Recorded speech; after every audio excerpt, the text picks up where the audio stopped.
To my YouTube वाहिनी। आज का वीडियो थोड़ा स्पेशल होने वाला है बिकॉज अगर आप भी नर्सिंग को सिर्फ इंजेक्शंस लगाना, बेड मेकिंग या फिर सिर्फ डॉक्टर्स के ऑर्डर फॉलो करने वाला जॉब मानते हो तो ये वीडियो आपके लिए, शायद मैं आपकी सोच बदल सकूँ।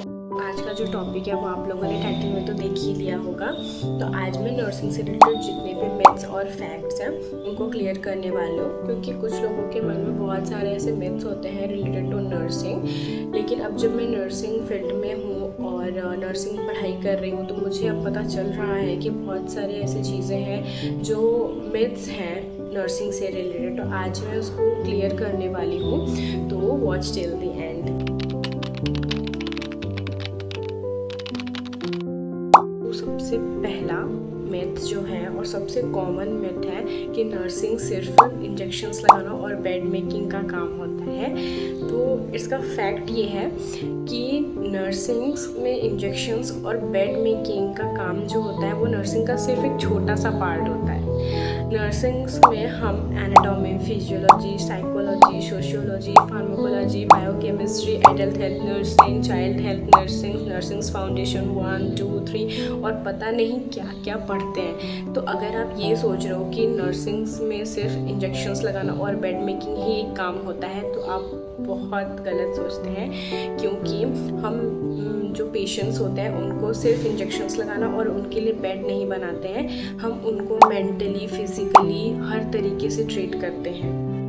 सेकेंड मिथ कि लड़के नर्सिंग नहीं कर सकते या फिर नर्सिंग फील्ड जो होती है वो लड़कों के लिए नहीं है। तो अगर आज के ज़माने में भी कोई ऐसा सोच रहा है कि ये फील्ड लड़कों के लिए है या फिर ये फील्ड लड़कियों के लिए है तो ये सिर्फ पुरानी सोच है, उससे ज़्यादा और कुछ नहीं। क्योंकि हम हॉस्पिटल्स में मेल नर्स की सबसे ज़्यादा डिमांड होती है, आईसीयूज़ में, ओटीज़ में और इमरजेंसी वार्ड्स में। तो नर्सिंग एक ऐसा फील्ड है जिसमें आप ना जेंडर नहीं, आपके कॉन्फिडेंस और आपकी स्किल्स को देखा जाता है। नंबर 3, डॉक्टर बनना टफ है और नर्सेस बनना इजी है। तो सबसे पहले तो ये दोनों जॉब्स जो होती हैं वो अपने अपने फील्ड में डिफरेंट होती हैं। जो डॉक्टर होते हैं वो ट्रीटमेंट प्रोवाइड करते हैं, वो ट्रीटमेंट डिसाइड करते हैं एक पेशेंट्स के लिए, और जो नर्सेस होती हैं वो 24 आवर्स एक पेशेंट्स के साथ रहकर उनको मॉनिटर करती हैं, उनकी कंडीशन मॉनिटर करती हैं, उनको मेडिकेशंस प्रोवाइड करती हैं, ट्रीटमेंट प्रोवाइड करती हैं, और इमरजेंसी के टाइम में भी पेशेंट को सबसे पहले एक नर्स ही ट्रीटमेंट करती है। तो ईजी तो बिल्कुल भी नहीं है नर्सिंग। मिथ नंबर 4, नर्सेस सिर्फ डॉक्टर्स को फॉलो करते हैं या डॉक्टर्स की बात मानते हैं। तो फर्स्ट ऑफ ऑल, अगर एक पेशेंट को एक नर्स 24/7 केयर प्रोवाइड कर रही है, उनकी ट्रीटमेंट कर रही है, दैट मीन्स अगर पेशेंट की कोई भी कंडीशंस होती है तो एक नर्सेस ही होती है जो कि उनको पहले अटेंड करती है। कोई भी पेशेंट्स को अगर उनका बीपी ड्रॉप हो रहा है या फिर उनको सांस लेने में प्रॉब्लम हो रही है तो एक नर्स होती है जो सबसे पहले उनको ट्रीटमेंट प्रोवाइड करती है, देन वो अलर्ट भेजती हैं एक डॉक्टर्स को।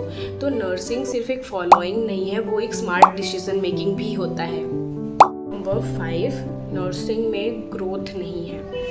तो नर्सिंग के बाद आफ्टर बीएससी नर्सिंग आपके लिए बहुत सारी अपॉर्चुनिटीज़ होती हैं, जैसे कि आप एमएससी नर्सिंग कर सकते हो, देन पीएचडी कर सकते हो आप, देन अगर आपको अब्रॉड में जॉब करना है तो NCLEX एक एग्ज़ाम होता है, कॉम्पिटिटिव एग्ज़ाम, उसको आप क्रॉस करने के बाद आप अब्रॉड में भी जॉब कर सकते हैं। देन आप नर्सिंग ट्यूटर बन सकते हो या फिर आप कॉम्पिटिटिव जितने भी एग्ज़ाम्स होते हैं उनको क्लियर करके आप नर्सिंग सुपरिटेंडेंट भी बन सकते हैं। तो जॉब अपॉर्चुनिटीज़ बहुत सारी हैं और नर्सिंग में ग्रोथ भी बहुत है। सो मिथ नंबर 6, आफ्टर नर्सिंग सिर्फ वार्ड में ही जॉब मिलती है। तो ऐसा बिल्कुल भी नहीं होता है, क्योंकि बहुत सारे ऑप्शंस अवेलेबल हैं, like ICUs, OTs, community health, research techniques और कॉर्पोरेटिव हॉस्पिटल्स, स्कूल हेल्थ और ऐसे बहुत सारे करियर ऑप्शंस अवेलेबल हैं नर्सिंग में। नंबर 7, नर्सिंग सिर्फ केयरिंग जॉब होता है और उसमें टेक्निकल स्किल्स की कोई भी ज़रूरत नहीं होती है। तो फर्स्ट ऑफ ऑल एक नर्स होती है जिसको कि हॉस्पिटल्स के मशीन्स को, इक्विपमेंट्स को कैसे हैंडल करना है, कैसे यूज़ करना है, उनको पता होता है। ड्रग डोजेस कैसे मेंटेन करते हैं according to the patient condition and their treatment, and medication provide करना पेशेंट्स की, उनकी केयर करना।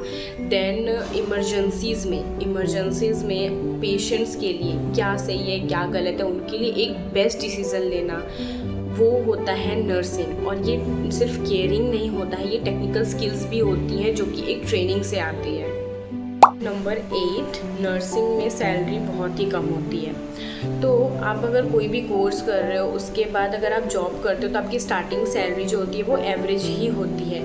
लेकिन आपका जब एक्सपीरियंस हो जाता है, आपको जब स्पेशलाइजेशन हो जाते हैं उस कोर्स के अकॉर्डिंग, तो आपकी सैलरी इंक्रीज़ भी होती है। और जैसा कि मैंने बताया, ऐसे बहुत सारे कॉम्पिटिटिव एग्ज़ाम्स होते हैं या फिर आगे करियर ग्रोथ भी होता है, MSc nursing, PhD, school tutors, आप उस फील्ड में भी जा सकते हैं, उस फील्ड में स्पेशलाइजेशंस कर सकते हैं। कॉम्पिटिटिव एग्ज़ाम्स दे के आप आगे नर्सिंग सुपरिटेंडेंट भी बन सकते हैं, अच्छे गवर्नमेंट हॉस्पिटल में जॉब्स कर सकते हैं, जिससे आपकी सैलरी इंक्रीज़ होगी। तो ये थी आज की वीडियो, नर्सिंग से रिलेटेड सारे मिथ्स और फैक्ट्स। और अगर अब कोई कहे कि नर्सिंग तो बहुत इजी होता है, इसमें तो सिर्फ बेड मेकिंग, इंजेक्शंस लगाना और डॉक्टर्स के ऑर्डर फॉलो करने वाला काम होता है, तो उसे ये वीडियो ज़रूर भेजना। और मिलते हैं अब नेक्स्ट वीडियो में, तब तक के लिए बाय एंड टेक केयर।